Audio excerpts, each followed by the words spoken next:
मैं big boss का superstar स्वामी ओम जी Hindu Mahasabha board president स्वामी ओम जी, मेरे साथ में दारा सेना के राष्ट्रीय अध्यक्ष मुकेश जैन जी।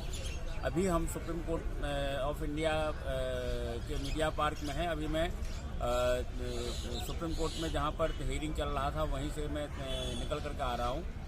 मेरे सामने में जो बात हम कहते चले आ रहे हैं आज से नहीं, इस साल के ये जुलाई कर्नाटका मामला में जुलाई में भी हमने यही बात कही थी और आज भी यही बात हमने हियरिंग शुरू होने से पहले जो मेरे वकील हैं मुकुल रोहतगी, उनको मैंने कहा कि आप सुप्रीम कोर्ट को ये बात आप कहिए कि अंडर आर्टिकल 163, ये देखिए ये कॉन्स्टिट्यूशन का बुक है और इसमें आप ये देखिए अंडर आर्टिकल 163(2) के मुताबिक जो गवर्नर का पावर है उसको पावर है कि किसको किस स्थिति में मुख्यमंत्री बनाना चाहिए या नहीं बनाना चाहिए, और साथ में ये लिखा है कि उसको चैलेंज नहीं किया जा सकता। गवर्नर के पावर को चैलेंज नहीं किया जा सकता है, कोई सुप्रीम कोर्ट उसकी समीक्षा नहीं कर सकता है।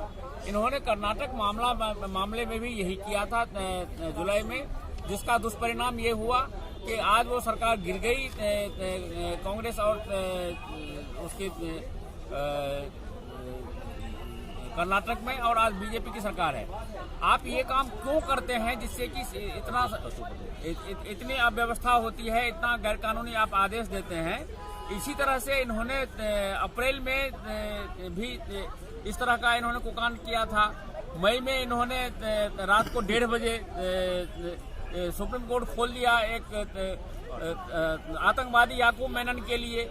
तो ये जो गैरकानूनी काम करते हैं सुप्रीम कोर्ट के मुख्य न्यायाधीश और न्यायाधीश लोग, इसको हमेशा के लिए बंद करना पड़ेगा। और मैं देशव्यापी आंदोलन शुरू करने वाला हूँ। राज्यपाल कोश्यारी ने जो फैसला किया है उसको वो राष्ट्रपति के अंदर में है और एक तरह से वो राष्ट्रपति का फैसला माना जाता है। ये जो chief justice of supreme court है ये भी राष्ट्रपति के अंदर है, ये राष्ट्रपति के ऊपर नहीं हो सकता, राष्ट्रपति के बाप नहीं बन सकते ना। ये राष्ट्रपति का बाप बनने की ये कोशिश कर रहे हैं। सुप्रीम कोर्ट को चैलेंज कैसे कर सकते हैं? सुप्रीम कोर्ट का कोई पावर ही नहीं है। सुप्रीम कोर्ट को राष्ट्रपति से के खिलाफ जाने का कोई पावर ही नहीं है। तो फिर राम मंदिर का जो फैसला है उसको समर्थन कैसे किए? देखिए नहीं, राम मंदिर के फैसले में सुप्रीम कोर्ट ने कोई फैसला नहीं दिया हुआ, तो राष्ट्रपति ने कोई फैसला नहीं दिया हुआ था, उसके खिलाफ हम नहीं आए हुए थे यहाँ पे। ये तो इलाहाबाद हाईकोर्ट ने 2010 में जो फैसला दिया था उसके खिलाफ हम आए हुए थे, क्योंकि हमको अधूरा न्याय मिला था तो हम पूरा न्याय लेने के लिए आए हुए थे। उसकी तो समीक्षा ये कर सकते हैं। और दूसरी बात ये है कि संविधान के मुताबिक पहले आप को अंडर आर्टिकल 226 के मुताबिक आपको मुंबई हाईकोर्ट में जाना चाहिए था। मुंबई हाईकोर्ट यदि आपका पिटीशन डिसमिस करता तो उसके खिलाफ आप यहाँ पर आ सकते थे पिटीशन में, लेकिन यहाँ तो अन्याय हो रहा है। मुकेश जी, जैसे आप जिस संविधान की बात कर रहे हैं कि संविधान के मुताबिक राज्यपाल जो भी किया है उस पर सवाल नहीं खड़ा कर सकते हैं, तो फिर संविधान में तो यह भी है कि सुप्रीम कोर्ट जो किया या तो राष्ट्रपति जो किया उस पर भी नहीं सवाल उठा सकते हैं। देखिए, यहाँ संविधान नहीं चल रहा है, यहाँ जजों की गुंडागर्दी चल रही है। यहाँ पर ये ना तो किसी संविधान को मानते हैं ना किसी सरकार के आदेश को मानते हैं। ये चाह रहे हैं कि पूरी व्यवस्था पर हम काबिज हो जाएं, हम ही राष्ट्रपति बन जाएं, हम ही राज्यपाल बन जाएं। संविधान के अनुच्छेद 163(2) के तहत राज्यपाल का फैसला अंतिम होता है। ना तो किसी कोर्ट में उसको चैलेंज किया जा सकता है, ना प्रश्नगत किया जा सकता है, ना उसको सवाल खड़ा किया जा सकता है।